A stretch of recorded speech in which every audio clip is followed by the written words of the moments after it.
Boa noite a todos.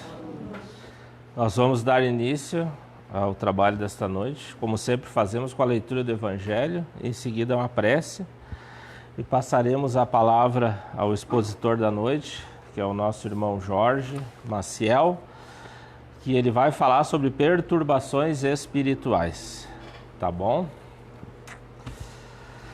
Então, capítulo 16, não se pode servir a Deus e a Mamon. No item 9, a verdadeira propriedade. Verdadeiramente, o homem só possui como sua propriedade o que pode levar deste mundo, o que encontra ao chegar e o que deixa ao partir. Ele desfruta durante a sua permanência na terra, mas, visto que é forçado a abandonar tudo isso, ele tem apenas o seu usufruto e não a posse real. Então, o que é que ele possui? Nada do que é para o uso do corpo e tudo o que é para o uso da alma. A inteligência, os conhecimentos, as qualidades morais, eis o que ele traz e o que leva consigo, o que ninguém tem o poder de lhe tirar, e o que lhe servirá mais ainda no outro mundo do que neste. Unicamente do homem depende estar mais rico ao partir daqui do que ao chegar na terra, porque do que ele houver adquirido em bem, resultará a sua posição futura. Quando um homem vai para um país distante, ele arruma sua bagagem com objetos que tenham uso naquele país, e não com aqueles que lá lhe seriam inúteis. Procedei, pois, da mesma forma em relação à vida futura. Fazei provisões de tudo o que nela poderá vos servir. Ao viajante que chega a um albergue, se ele pode pagar, é dado um bom alojamento. Ao que tem menos recursos, é dado um não tão bom quanto ao primeiro. E àquele que nada tem, é deixado ao relento. Assim acontece ao homem na sua chegada ao mundo dos espíritos. O seu lugar depende das suas posses, mas não é com ouro que ele pode pagá-lo. Ninguém lhe perguntará: quanto tinhas na terra, que posição ocupavas, eras príncipe ou operário? No entanto, lhe será perguntado: o que trazes? Não se calculará o valor dos seus bens, nem dos seus títulos, mas a soma das suas virtudes, e de acordo com esses cálculos, o operário pode ser mais rico que o príncipe. Inutilmente o homem alegará que antes de deixar a terra pagou em ouro a sua entrada, pois ouvirá como resposta que ali os lugares não são comprados, mas ganhos com o bem que se fez. Que com a moeda terrestre ele poderia comprar terras, casas e palácios, mas ali tudo se paga com as qualidades do coração. És rico destas qualidades? Sê bem-vindo e vai para o primeiro lugar onde todas as felicidades te esperam. És pobre? Vai para o último, onde serás tratado de acordo com as tuas posses. A mensagem do Espírito Pascal em Genebra, 1860. Agora eu convido a todos a fechar os seus olhos por breves instantes, elevando seus pensamentos ao alto, a Jesus e a Deus, pedindo a eles a permissão para darmos início ao trabalho da exposição desta noite, rogando aos abnegados trabalhadores desta seara espírita que a paz, a luz, a harmonia, o amor e, sobretudo, a proteção envolvam a cada um de nós, aqueles que aqui estão encarnados, aqueles que aqui estão desencarnados e aqueles que aqui não puderam vir. E também pedimos pelo nosso palestrante, pelo nosso expositor, que Jesus ampare o seu trabalho. Muita paz e muita luz a todos, e que assim seja.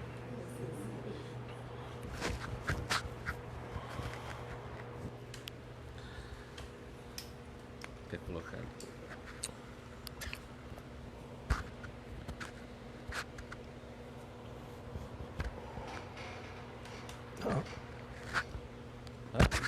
Hã? Ah, é.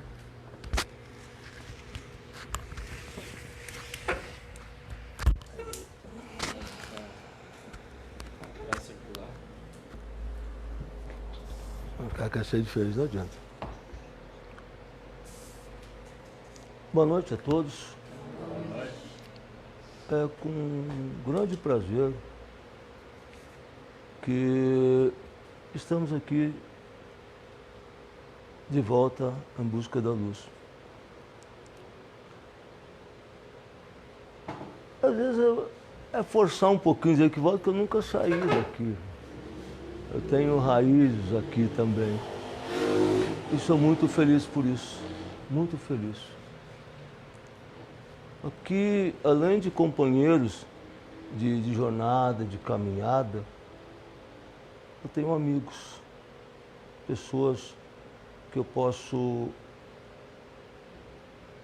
falar sobre as minhas dificuldades, sobre as minhas vitórias pessoais.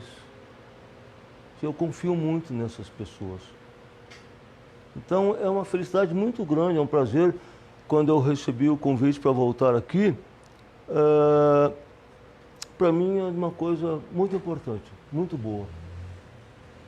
É um afago no coração. O assunto de hoje, perturbações espirituais. Tudo a ver com isso aqui, gente. É uma felicidade ver assim que o Em Busca da Luz coloca esses telefones, a botar outros, atentando para as dificuldades que não se resolvem só num centro espírita, gente. As dificuldades, muitas vezes, ou na maioria delas, são nossas. São nossas. E quando nós vamos falar hoje sobre perturbações espirituais, a gente leva a pensar assim, não, para um pouquinho, é o obsessor, é isso, aquilo. Não. Começa que a perturbação espiritual, quando nós julgamos estar obsediados, a perturbação espiritual é nossa. Nós que permitimos que algum espírito esteja influenciando a nossa caminhada, a nossa jornada, gente. Mas se nós não tivéssemos perturbado espiritualmente, esse espírito não chegaria até nós, com certeza. Mas a gente vai ver ao longo aí do caminho como funciona assim, uma maneira, como vamos dizer assim, rápida, ou uma maneira mais por cima assim, do que é. Porque isso é um problema muito sério, gente. Muito sério. Então, assim, a gente pede assim que os mentores da casa, os nossos mentores, eles nos iluminem para que possamos fazer um bom trabalho, para que as palavras fluam de uma maneira tranquila e serena, mas não sejam tão rápidas quanto o pensamento, e que o pensamento seja não tão rápido para que as palavras não consigam sair com fluidez, com naturalidade.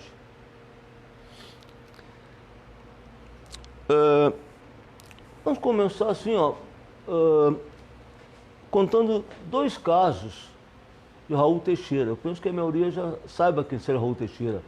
É um grande divulgador, é um palestrante exímio, tem um dom da palavra, é um divulgador da doutrina espírita.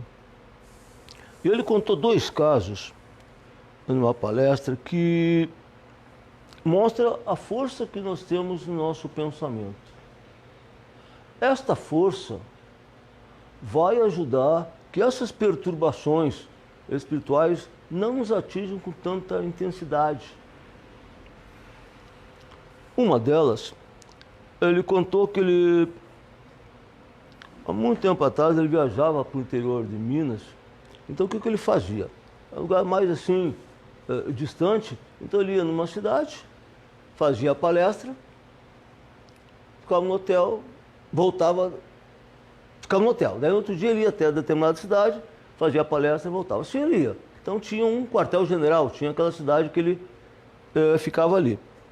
E nessas andanças ali ele fez amizade com um casal. Então o que acontecia? Uma vez por ano ele ia para aquelas bandas, vamos dizer assim, aquele casal ia buscar na rodoviária, ele se hospedava na casa do casal, fazia a palestra, voltava. Quando era mais perto, assim, que dava, o casal levava ele até a cidade próxima. Então, assim, todo ano ele fazia esse roteiro. Só que chegou um ano, ele chegou na rodoviária, foi o marido, foi buscar ele sozinho, a esposa não estava junto. Aí, no trajeto até a casa, ele falou que a esposa dele estava adoentada, né? E que estavam passando por dificuldades. Essa doença está trazendo muitas dificuldades para eles, muitas incertezas. Ele chegou na casa do casal, a esposa, entre aquela última vinda do Raul Teixeira e aquela que estava chegando, ela tinha contraído um câncer. E meio galopante a coisa. Ela estava bem mal. Né? Para alguns, até quase um estado terminal, vamos dizer assim. Aí chegou lá, começou a conversar com ela, daí ela falou assim, ó, Raul, todo mundo pensa que eu vou desencarnar logo, mas eu tenho uma missão, que ela cuidava de um lar de crianças, e essas crianças precisam muito de mim. E eu vou ficar mais um tempo, bem mais tempo, pode ficar tranquilo.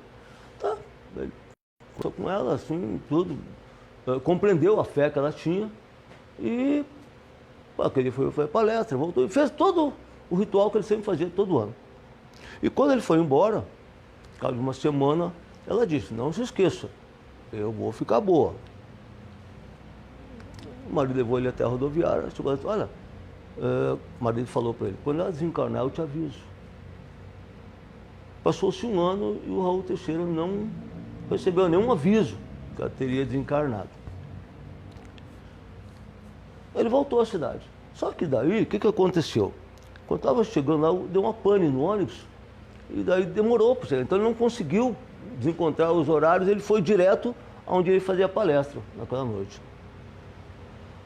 Não chegou aí na casa do casal. Aí lá chegando, receberam e tal, ele foi fazer a palestra, ele viu que logo ali adiante estava o casal. Tinha o marido e uma senhora do lado, muito bonita e tal. Ele, ela desencarnou. Ele fazendo a palestra e pensando, né? Desencarnou, coitado.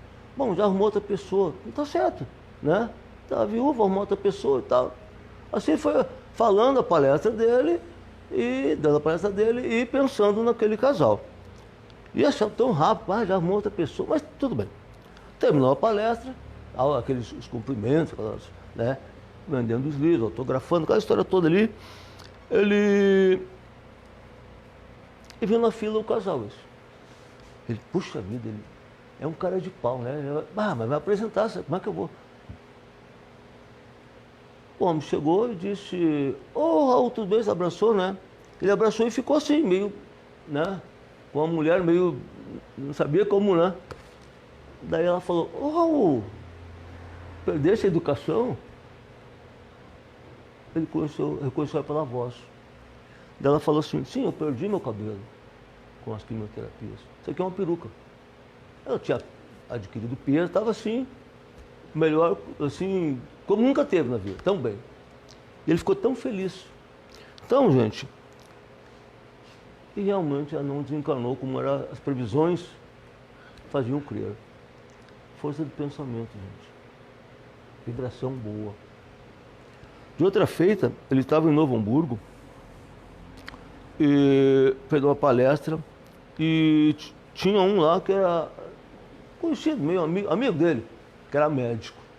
Terminou a palestra, o pessoal começou a sair, lá no fundo ficou um casal de idosos. Aí o médico, esse chegou para o Raul, aquela história toda, né, se cumprimentaram e tal. Ele, Raul, eu estou com um problema terrível. A minha mãe, que é aquela senhora que está lá no fundo, ela acho que ela está meio perturbada espiritualmente falando, porque ela teme em dizer que está com câncer. Eu fiz tudo que era exame aqui em Porto Alegre, foi em Porto Alegre, em São Paulo. Teve um congresso de oncologia em Buenos Aires e ela serviu como ele conseguiu encaixar ela como um serviço de cobaia, vamos dizer assim. Fizeram tudo que era exame na mulher, não acharam nada. E ele contava, não acharam nada na minha mãe. O que eu faço? Ele disse, não faz nada. Se ela diz que ela vai ter câncer, ela vai ter. 6 meses, foi descoberto o câncer e ela desencarnou. Então, assim, gente, as perturbações espirituais, elas começam no nosso pensamento, na nossa vibração. A última vez que eu estive aqui foi logo depois do Natal, acho que foi um dia após o Natal. Para os cristãos, nós cristãos, talvez seja a data máxima. A melhor data, vamos dizer assim, espiritualmente falando, é o Natal. Eu fiquei feliz. Agora está se aproximando uma época que, espiritualmente falando, talvez seja a mais difícil, gente. O Carnaval. A gente respeita quem gosta, tudo bem, vamos fazer festa, mas é um momento de muita irresponsabilidade, muitos excessos, muitos abusos, gente. Isso aí dá um trabalho enorme para a espiritualidade, para tentar conter um pouquinho isso aí. Mas que eles consigam, a espiritualidade, fazer um bom trabalho e seja assim, o menor possível o estrago, vamos dizer assim. O que vai acontecer? Isso aí, desculpe a sinceridade, mas o que vai acontecer nos noticiários, gente? É estupro, gente. É acidentes. Ah, bebeu, estava no telefone, bebeu, sei lá. É o que vai acontecer, gente. Infelizmente. Eu já vi esse filme. E o que acontece? Nós vamos olhar aqui os noticiários, não podemos ficar alheios também a tudo, ficar alienados. Não vamos nos comprazer com isso ali. Isso ali não traga uma alegria íntima para nós. Que isso ali não traga assim uma satisfação lá no fundo assim, gente. Deixa passar. Não vamos vibrar nesse estágio assim, gente. Mas as perturbações, como a gente estava falando, elas começam, as perturbações espirituais, começam pela nossa perturbação espiritual. O que acontece? Que a obsessão é uma ação persistente de um mau espírito junto a nós. Junto a nós. E o que acontece? Normalmente a gente acha que o processo obsessivo, que as perturbações espirituais, seja só entre nós encarnados. Nós somos espíritos, ora encarnados, ora não. Então, existe o processo obsessivo, existem as perturbações espirituais, não só entre nós sim, mas entre nós e o outro plano, entre o outro plano e nós. Entre nós, às vezes as obsessões pensam que é alguém invisível, um espírito invisível. Não, às vezes é um espírito encarnado sim, gente. Muitas vezes nós somos obsessores. Vamos ver logo adiante. Então o que acontece? E essa obsessão, essa perturbação, ele vai desde uma simples perturbação assim, moral, no detalhe, quase imperceptível, até uma perturbação mais acentuada, que vai mexer com o nosso organismo, vai mexer com as nossas faculdades mentais, enfim, vai tirar a nossa vontade, gente. O nosso livre-arbítrio, gente. E quando nós perdemos isso aí, é um perigo, gente. É um perigo. Aí, ó, entra isso aqui. Porque nós temos que tratar espiritualmente.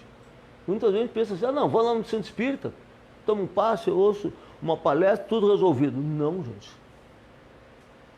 Não. É uma coisa muito além. Dentro de um centro espírita, tu vai conseguir, talvez, a tua paz. Tu vai tomar um passe, tu vai ouvir, tu vai dar um bálsamo para o teu espírito. O teu corpo também precisa.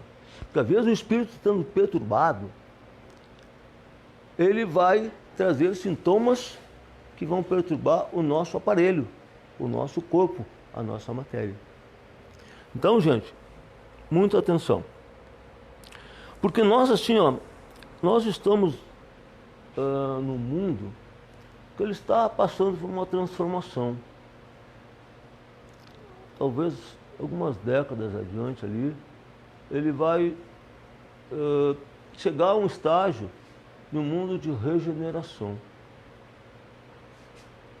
As dores vão existir, mas nós teremos mais forças para suportá-las. Nós teremos mais moral para enfrentá-las, gente. Porque se ainda existe a perturbação de uma maneira tão acentuada neste planeta, deve-se a nossa moral não tão elevada, gente. Porque essas perturbações, na verdade, são um flagelo para a humanidade. Isso aí é um prato cheio para os laboratórios. E como existe depressão, né, gente? Como existe ansiedade. Mas isso, se nós tivermos força, gente, se nós tivermos persistência, tivermos fé, gente, isso vai ser passageiro, gente. Mas às vezes, assim, eu tenho pessoas próximas assim, que estão muito contra tomar remédio. Como alguém que está num processo de uma depressão enorme, a gente pode falar em fé, falar em esperança, em amor, em paz. Primeiro nós temos que acalmar a matéria. Aí nós vamos chegar no espírito, gente. Sem isso, sem nós segurarmos os sintomas que uma doença psicossomática traz ao corpo, sem segurar isso aí, ó, nós não vamos conseguir chegar no espírito, gente.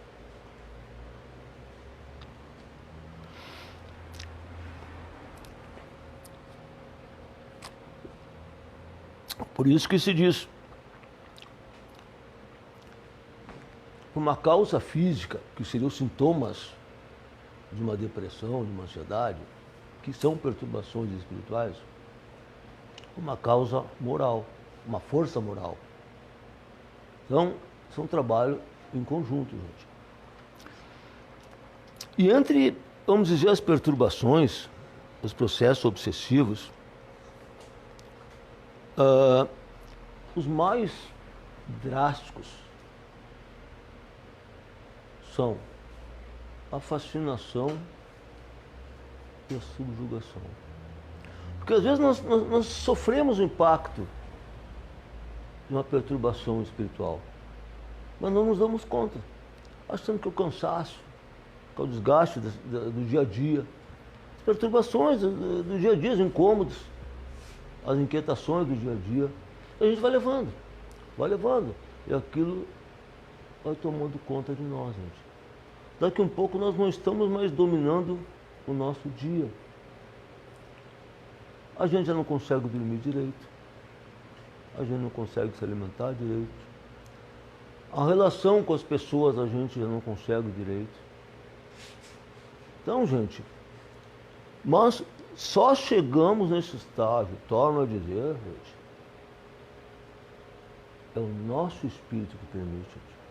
A perturbação, ela só a parte externa nos atinge se a nossa parte interna estiver fragilizada, gente.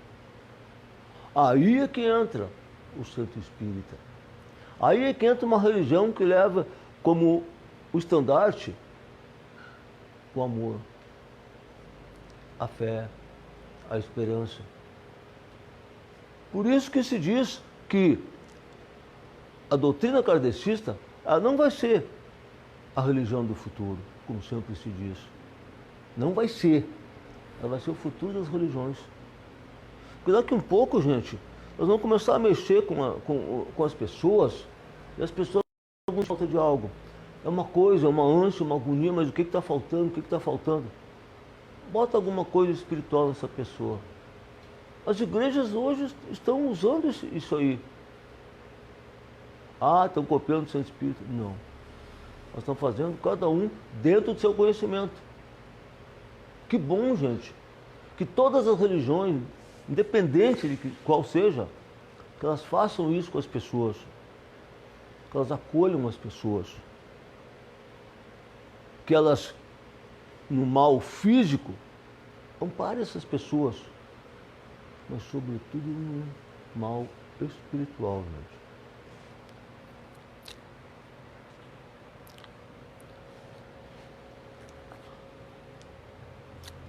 Aí entra, na nossa, se fala muito, reforma íntima. Estamos fazendo uma faxina no nosso interior, gente. E todos já ouviram aqui, outros falaram, ou já leram, sobre perdão.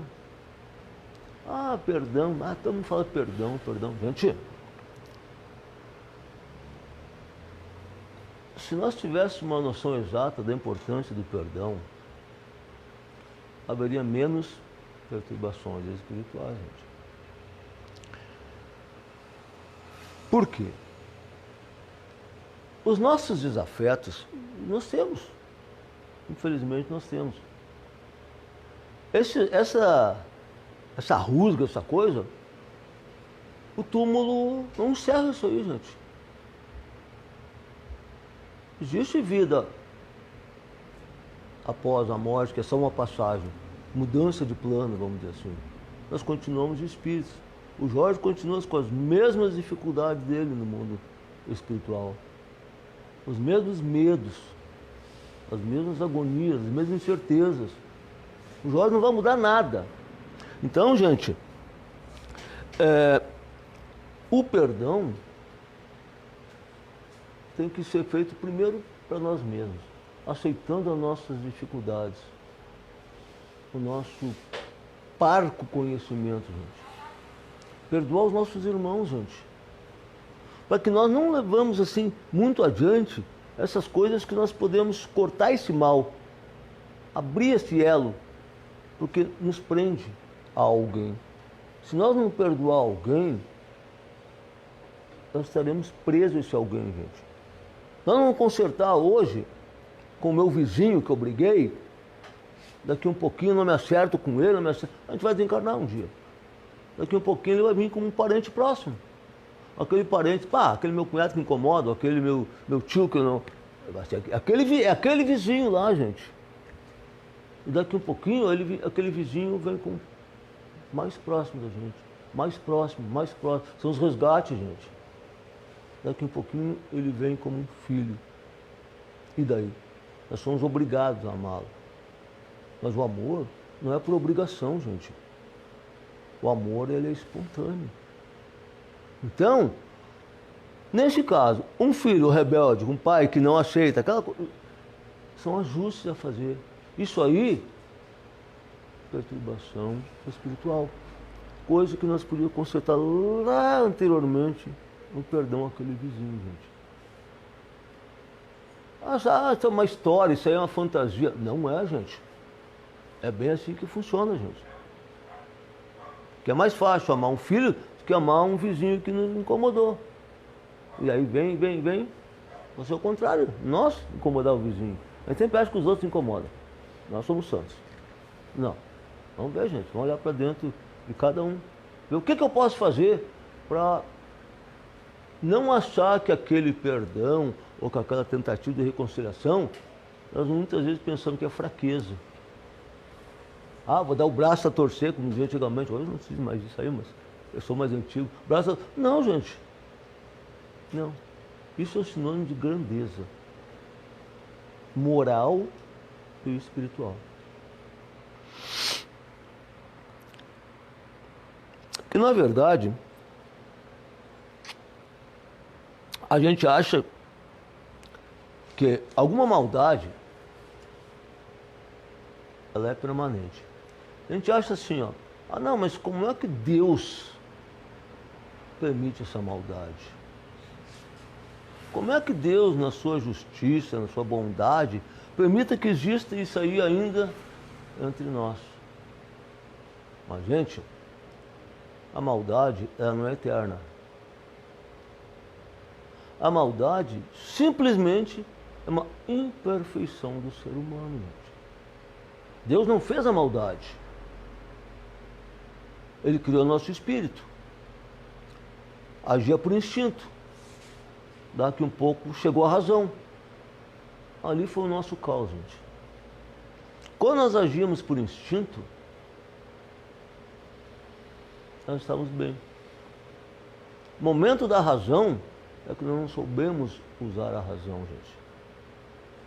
Ali que foi o nosso, torno a dizer, o nosso caos. Ali começou a nossa trajetória de melhora.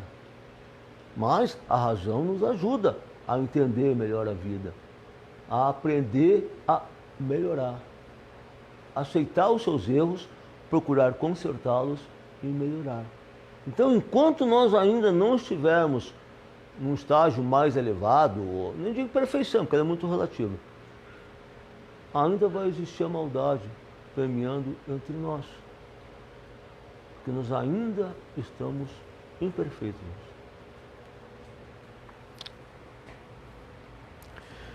Lembra que eu falei no início que nós, quando falamos em perturbações, normalmente é algo que pode nos perturbar. Mas nós, como eu falei, existe a obsessão, existe a perturbação espiritual entre nós encarnados, gente. Aquele pai que não tenta compreender o filho, ou aquela mãe que não tenta, ou um filho que não faz o mínimo esforço para compreender um pai. Uma pessoa que está num patamar, vamos dizer assim, é o nosso chefe, por exemplo. Hierarquicamente ele está acima de nós. E nos incomoda, e nos perturba. Isso é perturbação, gente. Ou nós, que só fazemos certinho quando o chefe está perto. O chefe virou as costas, da casa da mãe Joana. Não, gente. Isso também, porque se nós temos alguém que confia no nosso serviço, aquele alguém virou as costas e nós negligenciamos, nós estamos perturbando aquele ser. Então, é nos mínimos detalhes, gente. A gente só vê o processo de perturbação, o processo obsessivo, quando ele chega assim nos limites. Seja um suicídio, seja a pessoa ficar com problemas nas faculdades mentais, e isso acontece. Tu já não tem mais a liberdade de escolha, tu perdeu o teu livre-arbítrio, gente. Mas, gente, tudo tem um começo, gente. Porque a gente não pode deixar aquilo se avolumar. Se avolumar. Busquem ajuda. Busquemos ajuda, gente.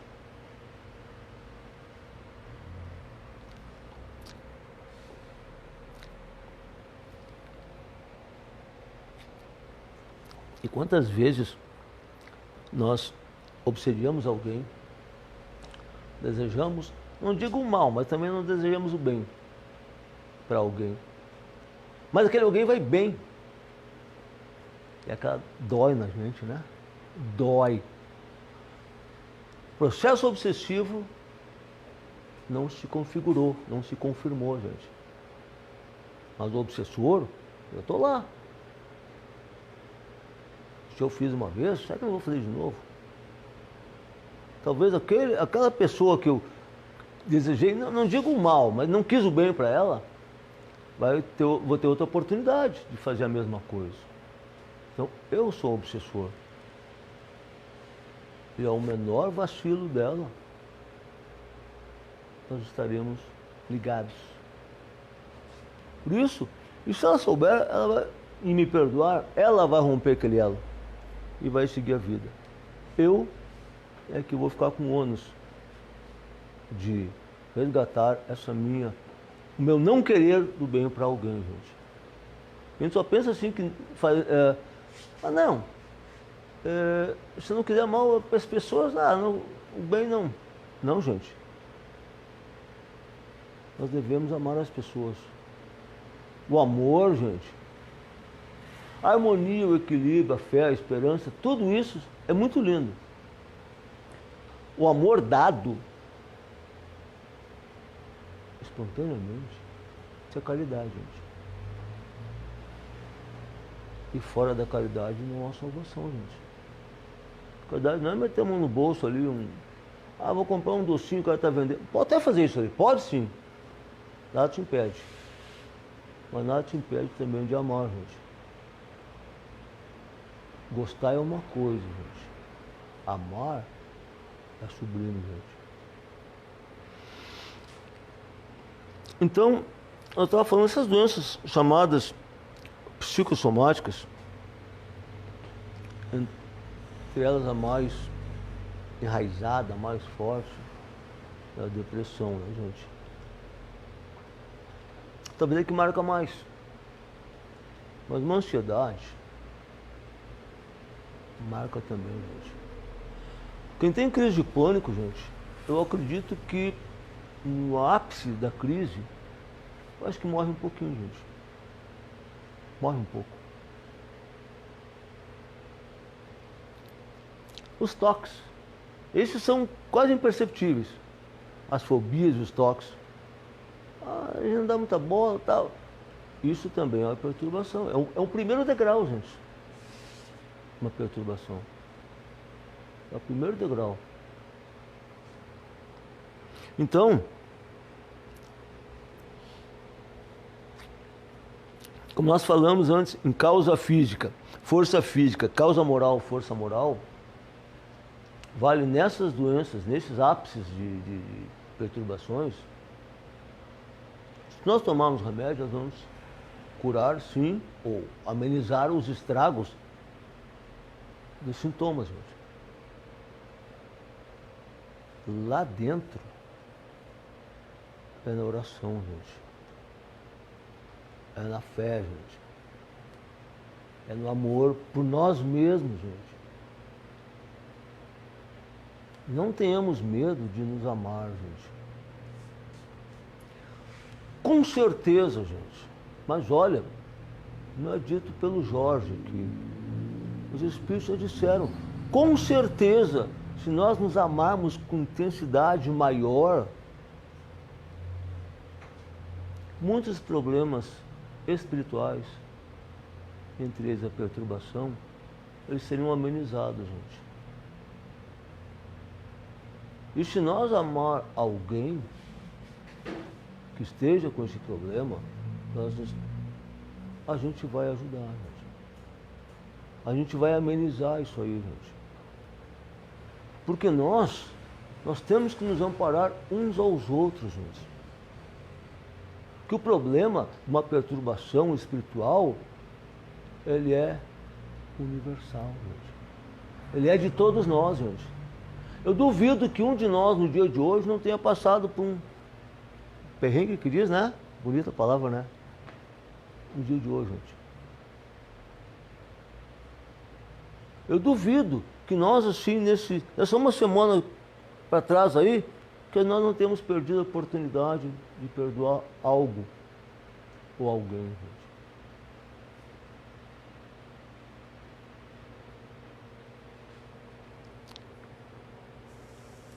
Assim, a todos que vêm no Santo Espírito, gente, como em busca da luz, que venham buscar a fé, a harmonia, o equilíbrio, todas essas coisas assim que vão acalentar o nosso espírito, gente. Sejam bem-vindos, gente. Sejam bem-vindos, gente. Aos trabalhadores de um centro espírita, que nós possamos tirar a toga de juízes, que muitas vezes nós julgamos outras religiões, outras pessoas, que não têm talvez o conhecimento que nós temos, mas talvez pratiquem muito mais do que nós. Conhecimento é o princípio. mas se não for colocado em prática, gente, é um livro fechado. E quem vai escrever esse livro, essa história, é nós mesmos. Então, nós temos que tirar de dentro de nós, ou de cima de nós, ou dos nossos ombros, qualquer tipo de vaidade, gente. Qualquer tipo de orgulho, gente. Qualquer tipo de egoísmo, gente. Que nós sejamos harmonizados para poder acolher aqueles que vêm à casa. Aqueles que vêm buscar um amparo na casa. Que nós estejamos harmonizados, equilibrados, gente. Que nós tenhamos fé suficiente para nos mantermos em pé e ajudar aqueles que adentram daquela porta, gente. Que nós tenhamos o amor como caridade mesmo, gente. Porque nós, todos aqueles que acreditam que Jesus é o nosso mestre, que Jesus é o nosso guia, todos nós somos marinheiros de uma nau, marinheiros de um navio, gente, que tem como comandante nada mais, nada menos que Jesus, gente. Qual é o nosso medo, então? De um mar bravio, de ondas que estejam batendo na embarcação. Nós não confiamos no comandante? Então, gente, que todos nós tenhamos muita luz, muito amor e muita paz. Possamos retornar aos nossos lares com muita segurança, muita fé, renovados, gente, nos amando, gente, para que essas perturbações sejam retiradas de nós, para que nós não sejamos mais objetos de alguém nos perturbar, ou de nós perturbar alguém, gente. Para que nós possamos trilhar essa jornada. Não é fácil, mas também não é tão difícil assim, tão impossível. De uma maneira mais tranquila, gente. Mais serena, gente. Que essas perturbações passem de nós a lo largo. Luz, amor e paz a todos. Obrigado.